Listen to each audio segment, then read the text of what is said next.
Heroes and History. Writing the Constitution of the United States. 13 colonies in America came together to fight for independence from Great Britain, 1776 to 1783.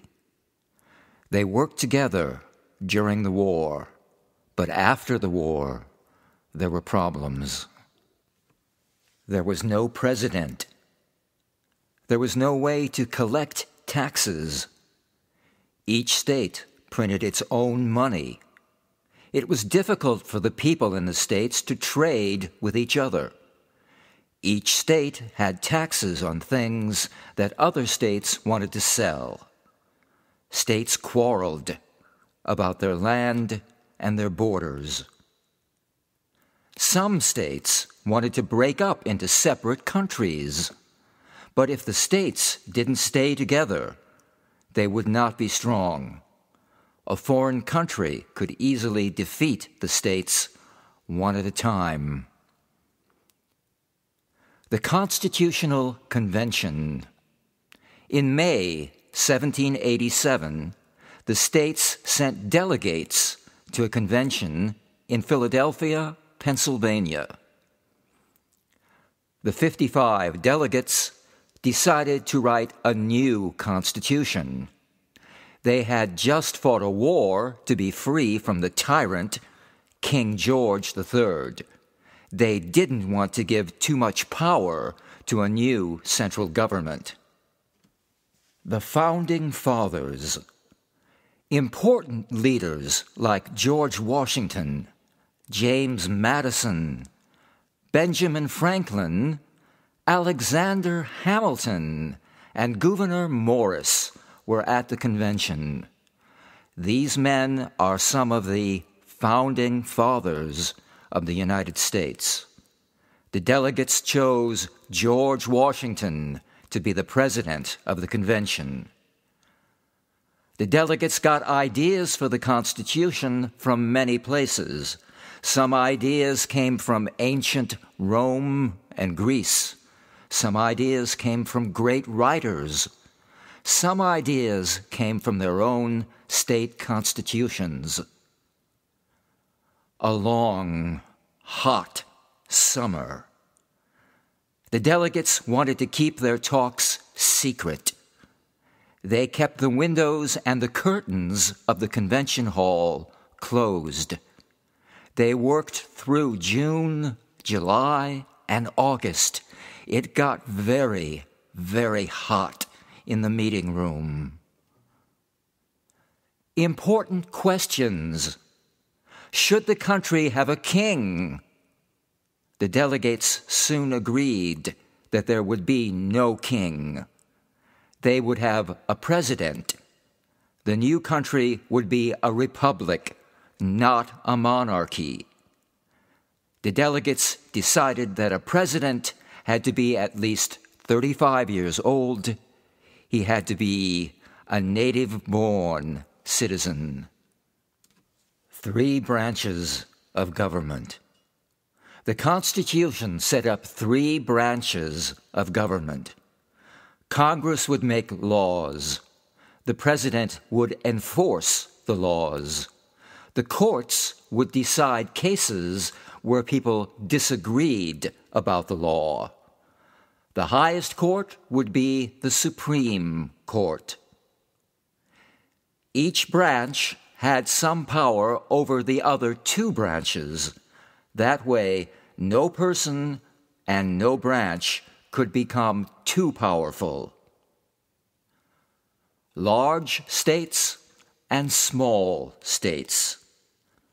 The large states wanted to have more representatives in Congress. The small states wanted each state to send an equal number of representatives to Congress. The delegates compromised. Congress would have 2 parts. It would have a Senate with 2 senators from each state. It would have a House of Representatives with 1 representative for every 30,000 people. Who would elect the new leaders? Special electors in each state would elect the president and vice president. The president's term would be 4 years. A representative's term would be 2 years. A senator's term would be 6 years. There were no term limits at that time. Free states and slave states. The northern states had ended slavery. They wanted to end slavery everywhere in the country. The southern states wanted to keep their slaves. They would not join the Union if they could not keep their slaves. The delegates compromised again. The slave trade from Africa had to end in 20 years. For representation, a state could count the number of free people plus 3/5 of the slaves. They would count the same number to decide the taxes the states had to pay. It's done! Finally, on September 17, 1787, the Constitution was finished. 39 of the delegates signed it. 9 states had to ratify the Constitution before it could become the law of the land. Delaware was the first state to ratify the Constitution. Then came Pennsylvania, New Jersey, Georgia, Connecticut, Massachusetts, Maryland, South Carolina, New Hampshire, Virginia, and New York.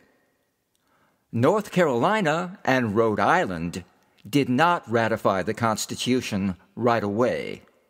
They wanted to be sure the new government did not take away the rights of the people. The delegates added 10 amendments to the Constitution. These amendments became the Bill of Rights. They protect the rights of the people and of the states.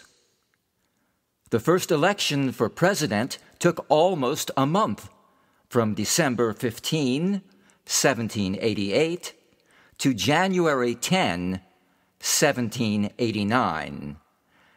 Every elector voted for George Washington to be the first president. John Adams became the vice president. Alexander Hamilton became the Secretary of the Treasury. The new government began on April 30, 1789. The capital of the United States was in New York City. Later, the government moved to the new city of Washington, D.C. Read to you by Gene Zerna, MasterSpokenEnglish.com.